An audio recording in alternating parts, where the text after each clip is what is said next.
Hello friends, എല്ലാവർക്കും സ്വാഗതം പുതിയ വീഡിയോയിലേക്ക്. ഇന്ന് ഞാൻ വന്നിട്ടുള്ളത് നല്ല പഞ്ഞി പോലെ സോഫ്റ്റ് ആയിട്ടുള്ള റവ കേക്ക് റെസിപ്പി ആയിട്ടാണ്.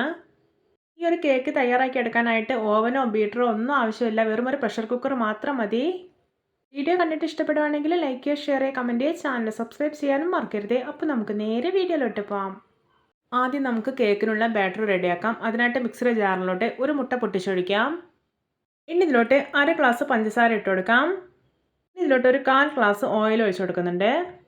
ഞാനിവിടെ സൺഫ്ലവർ ഓയിലാണ് എടുത്തിട്ടുള്ളത്. ഇനി നമുക്കിത് മിക്സിയിലിട്ടിട്ടൊന്ന് കറക്കിയെടുത്ത് വരാം. 1-2 സെക്കൻഡ് മാത്രം കറക്കിയെടുത്താൽ മതി, കൂടുതൽ സമയം കറക്കിയെടുക്കരുത്. ഇനി നമുക്കിതിലോട്ട് ഒരു ഗ്ലാസ് റവ ഇട്ട് കൊടുക്കാം. ഞാനിവിടെ വറുക്കാത്ത റവയാണ് എടുത്തിട്ടുള്ളത്. ഇനി നമുക്കിതിലോട്ട് 1/4 ഗ്ലാസ് മൈദ ചേർത്ത് കൊടുക്കാം.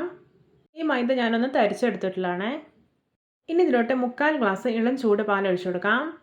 എന്നിട്ട് ഇതൊന്ന് മിക്സ് ചെയ്തെടുക്കാം. ഇനി നമുക്കിത് മിക്സിയിലിട്ടിട്ടൊന്ന് കറക്കിയെടുത്ത് വരാം. ഇതും 1-2 സെക്കൻഡ് മാത്രം കറക്കിയെടുത്താൽ മതി, നല്ലപോലെ അരച്ച് കളയരുത്. ഇപ്പോൾ ഇതാ നമ്മുടെ ബാറ്ററിയാണെന്ന് മിക്സിയിലിട്ട് കറക്കിയെടുത്തിട്ടുണ്ട്. ഇനി നമുക്കിതൊരു ബൗളിലേക്ക് മാറ്റാം.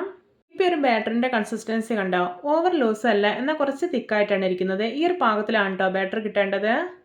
ഇനി നമുക്കിതിലോട്ട് 1 ടീസ്പൂൺ ബേക്കിംഗ് പൗഡറും 1/2 ടീസ്പൂൺ ബേക്കിംഗ് സോഡ ഇട്ട് കൊടുക്കാം.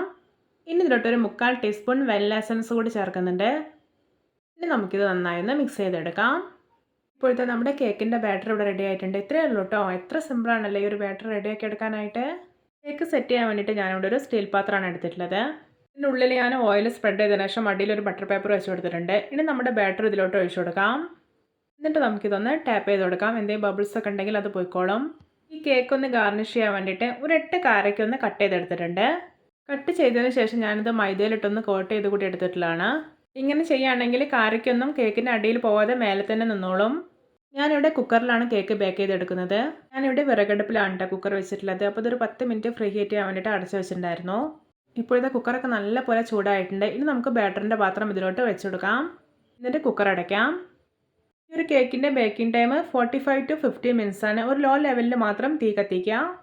ഇപ്പോൾ നമ്മൾ കേക്ക് ബേക്ക് ചെയ്യാൻ വെച്ചിട്ട് 50 മിനിറ്റ് ആയിട്ടുണ്ട്. നമുക്ക് കുക്കർ തുറന്ന് നോക്കാം. നോക്കിയാൽ നല്ല പെർഫെക്റ്റ് ആയിട്ട് തന്നെ നമ്മുടെ കേക്ക് ഇവിടെ റെഡി ആയി വന്നിട്ടുണ്ട്. കണ്ടോ, നന്നായിട്ട് പൊങ്ങി വന്നിട്ടുണ്ട്. ഇതിൻ്റെ ഉള്ളൊക്കെ നല്ല പോലെ കുക്കായിട്ടുണ്ട്. ഇനി നമുക്ക് ഈ കേക്കിൻ്റെ പാത്രം പുറത്തേക്ക് എടുത്ത് വയ്ക്കാം. എന്നിട്ട് ചൂടൊക്കെ പോയതിനു ശേഷം പ്ലേറ്റിലോട്ട് മാറ്റാം. ഇപ്പോഴത്തെ നമ്മുടെ കേക്കിൻ്റെ ചൂടൊക്കെ നല്ല പോലെ പോയിട്ടുണ്ട്. പ്ലേറ്റിലോട്ട് തട്ടിയപ്പോൾ തന്നെ എത്ര പെട്ടെന്ന് അടർന്ന് വീണത് കണ്ടോ. ഇനി നമുക്കിതിൻ്റെ അടിയിലുള്ള ബട്ടർ പേപ്പറൊക്കെ എടുത്ത് മാറ്റാം.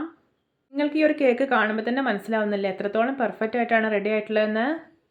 കേക്കിൻ്റെ വക്കൊക്കെ നോക്കിയാൽ നല്ലപോലെ മൊരിഞ്ഞ് ഉള്ളൊക്കെ എന്തോരം സോഫ്റ്റ് ആയിട്ട് ഇരിക്കുന്നത്. അടിഭാഗം കണ്ടോ, ഒട്ടും കരിഞ്ഞിട്ടൊന്നുമില്ല.